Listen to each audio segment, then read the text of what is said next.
Oke guys, kembali lagi bareng gua yaitu Mimin, yakni admin dalam channel Onisekai.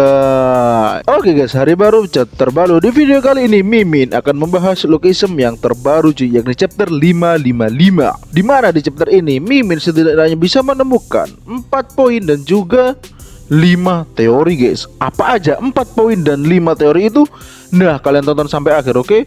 Oke guys, Mimin juga mengucapkan terima kasih banyak kepada kalian semua yang telah masih setia di channel ini cuy. Meskipun udah hampir 3 bulan ya kan Mimin gak upload karena satu dan lain hal coy. Apalagi pas puasa kemarin ya kan. Untuk yang lalu biar berlalu coy. Kita sekarang akan membahas logism chapter 555. Tentunya saat Mimin tidak membuat video, Mimin masih setia membaca logism guys. Meskipun Mimin merasa ya kan alurnya semakin kemana-mana cuy. Gak usah banyak basa-basi, kita langsung saja ke poin yang pertama. Let's go. Oke guys, poin yang pertama, pada awal chapter ini kita diperlihatkan El Kabur ya kan, alias Lee Ji-hoon yang mengadakan konferensi pers cuy. Di dalam konferensi pers ini dia digadang-gadang sebagai pahlawan karena dialah yang membongkar kedok Choi Dong-soo cuy. Padahal sebelumnya Lee Ji-hoon tidak lain tidak bukan adalah anjingnya Choi Dong-soo guys. Dia menggunakan kesempatan itu untuk mendapatkan exposure lebih dari sebelumnya cuy. Dan pada momen ini Lee Ji-hoon ingin bertarung dengan kejahatan karena dia berpikir guys, setelah mengalahkan Choi Dong-soo, kejahatan tidak selesai begitu saja. Benar, karena kejahatannya sesungguhnya adalah Lee Ji-hoon itu sendiri guys. Dan pada momen ini dia memberikan tujuan hidupnya untuk kedepannya guys, yakni dia akan berencana untuk terjun ke dunia politik. Boom, gak tuh, seorang artis seperti Lee Ji-hoon yang sudah sangat terkenal terjun ke dunia politik ini. Apa yang akan dia incar guys? Mungkin dia sudah mendapatkan kekuatan secara fisik. Apakah dia akan mencari power dalam kekuasaan cuy? Itu hal yang sangat menarik untuk kita teorikan guys.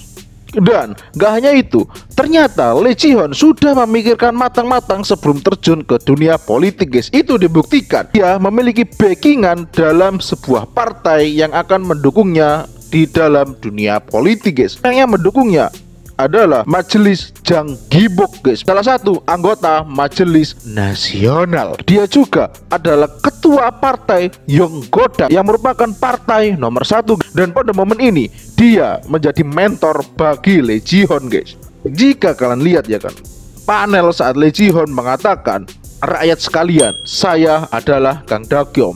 Saya ingin menciptakan masyarakat yang tidak memiliki kejahatan.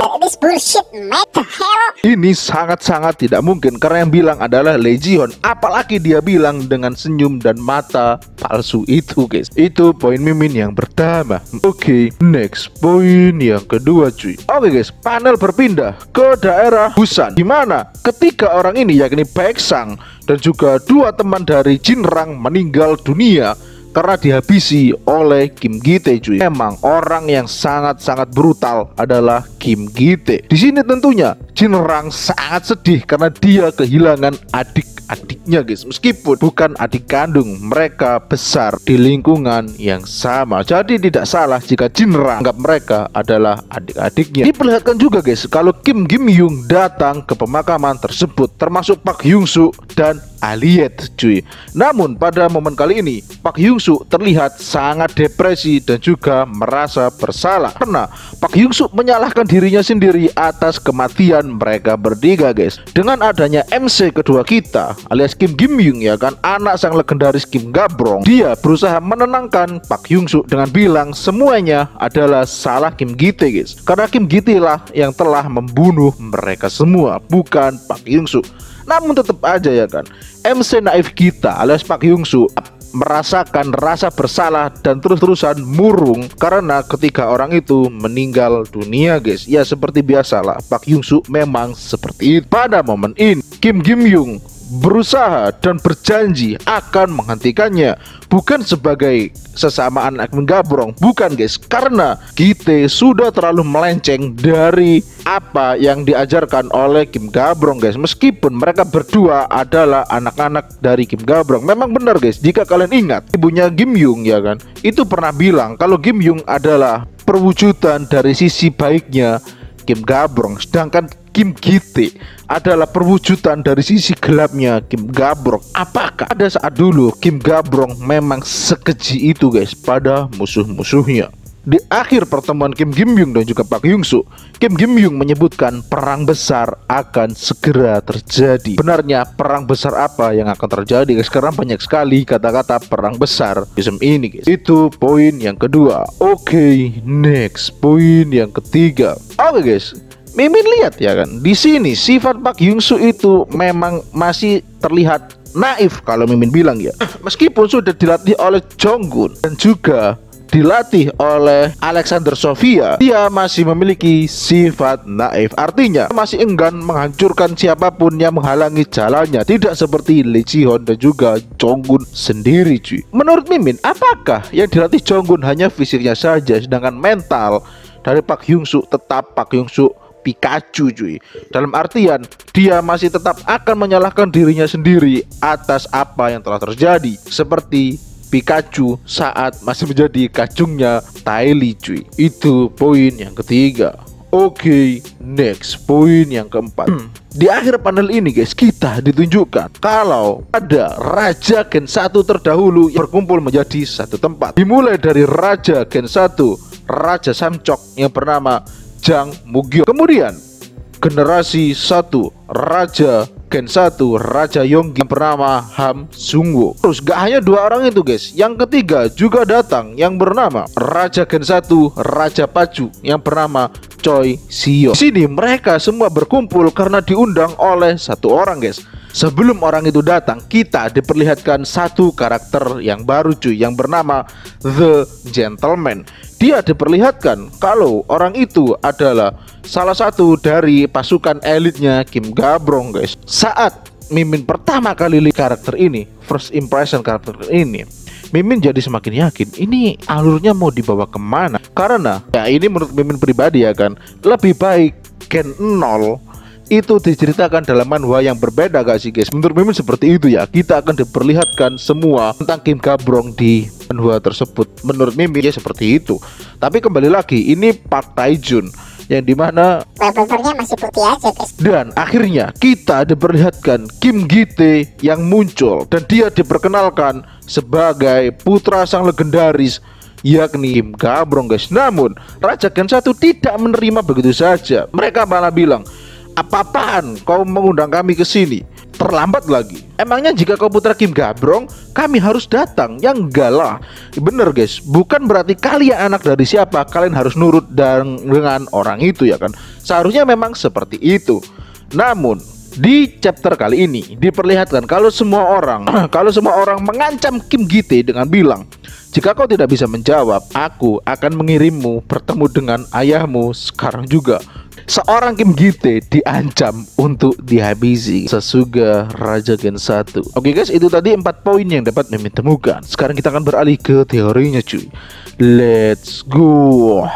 Oke guys, teori yang pertama adalah teori mengenai muslihat Lee Ji-hoon. Oke guys, jika kalian sebagai fans Lee Ji-hoon ya, untuk Mimin bukan fans Lee Ji-hoon cuy. Mimin bukan fans El Kabur ya kan. Karena memang Mimin akui cuy, Mimin akui dengan hati Mimin yang paling dalam bahwa Lee Ji-hoon itu adalah orang yang sangat kuat. Bahkan di masa mudanya dia sudah memiliki kecepatan yang sangat luar biasa guys. Saking luar biasanya kecepatan itu, Raja Gen 1 pun tidak bereaksi saat Lee Ji-hoon menggunakan kecepatan itu untuk melarikan diri guys. Sasuga Lee Ji-hoon, dia memiliki kemampuan yang sangat luar biasa dalam hal melarikan diri. Oke guys, kembali ke teori. Yang pertama adalah mengenai muslihat Lee Ji-hoon. Menurut Mimin ya guys, ada tujuan lain saat Lee Ji-hoon memasuki dunia politik cuy. Bayangkan saja, orang seperti Lee Ji-hoon yang sangat berbahaya telah menjatuhkan seorang Choi Dong-soo dengan memanfaatkan semua orang, dan dia yang dieluh-eluhkan menjadi pahlawan, kemudian dia memutuskan untuk mengakhiri karirnya di dunia hiburan dan memilih untuk terjun ke dunia politik. Tentunya guys, jika kita melihat dari sudut ini saja, pasti ada maksud lain yang disembunyikan oleh Lee Ji-hoon. Mungkin dia mengira dia sudah mendapatkan kekuatan, dia sudah mendapatkan kekayaan, sekarang dia hanya tinggal mendapatkan kekuasaan. Bukan kan seperti itu guys dalam kasus Lee Ji-hoon ini. Ditambah di sini wartawan juga menyebutkan politik bukanlah permainan, dan pengalaman Lee Ji-hoon dalam dunia politik itu sangat minim. Tapi jika memang Lee Ji-hoon adalah tubuh kedua dari Choi Dong-soo, maka pengalaman berpolitiknya tidak sedikit itu guys, melainkan dia bisa dijuluki si rubah tua. Itu teori Mimin yang pertama. Menurut kalian gimana guys? Apalagi guys, saat Mimin melihat teman Lee Ji-hoon di panel terakhir saat dia konferensi pers, Mimin langsung kepikiran coy, senyuman palsu boy. Kau tidak akan bisa menipu Mimin ya. Itu teori Mimin yang pertama. Menurut kalian gimana? Komen di bawah guys. Oke, next. Teori yang kedua adalah siapa saja yang akan mengikuti perang besar. Oke guys, di sini Kim Gim-young kan menyebutkan bahwa perang besar akan terjadi. Ya gitu aja kasih terus. Menurut Mimin, perang besar ini terjadi akan terdiri dari 3 kubu. Yang pertama adalah kubu Kim Gim-young dan juga Park Hyung-soo, di mana tentu aja ada Burn Knuckles, Hostel, Big Deal, Chun Ryang, Busan, dan Raja Gen 1 seperti Ataeso, Ji Go-seop itu pasti akan membantu mereka guys. Sedang di kubunya Lee Ji-hoon tentunya ada Lee Ji-hoon itu sendiri. Tentunya dalam hal ini Lee Ji-hoon tidak bisa berdiri sendirian jika perang itu terjadi, kecuali dia sudah mendapatkan kekuasaan lalu menggunakan kekuasaan itu untuk menekan saat perang tersebut guys. Itu dalam tanda kutip ya kan. Sedangkan kubu yang ketiga adalah Kim Gi-tae, karena panel sebelumnya atau di chapter sebelumnya Kim Gi-tae menyalahi rencana dari Lee Ji-hoon guys, sehingga Lee Ji-hoon ingin menyingkirkan Kim Gi-tae. Namun saat Kim Gi-tae ingin ditangkap, ada orang yang membebaskan Kim Gi-tae guys, karena ada power mendukung Kim Gi-tae untuk beraksi. Dan tentunya di dalam kubu Kim Gi-tae ada Kim Gi-tae itu sendiri, Junggo, Ty Lee, itu lagi siapa temannya Jin Ho Bin itu, lupa ya namanya. Terus ada Raja Gen 1 yang telah Kim Gi-tae undang. Menurut Kim Gi-tae di sini akan menghajar Raja Gen 1 dan memaksa mereka untuk tunduk cuy. Jadi jika ini terjadi sesuai dengan teori Mimin, maka peperangan besar akan benar-benar terjadi guys. Itu teori Mimin yang kedua. Kalian gimana guys? Komen di bawah ya. Oke, next. Teori yang kedua sebenarnya nyambung dengan teori yang ketiga guys, yakni mengenai tujuan dikumpulkannya Raja Gen 1. Namun di sini Mimin memiliki sebenarnya kan Mimin memiliki dua kesimpulan guys. Kesimpulan yang pertama adalah Kim Gi-tae mengumpulkan Raja Gen 1 untuk mengajak mereka bergabung dalam kubunya, malah menghabisi mereka semua.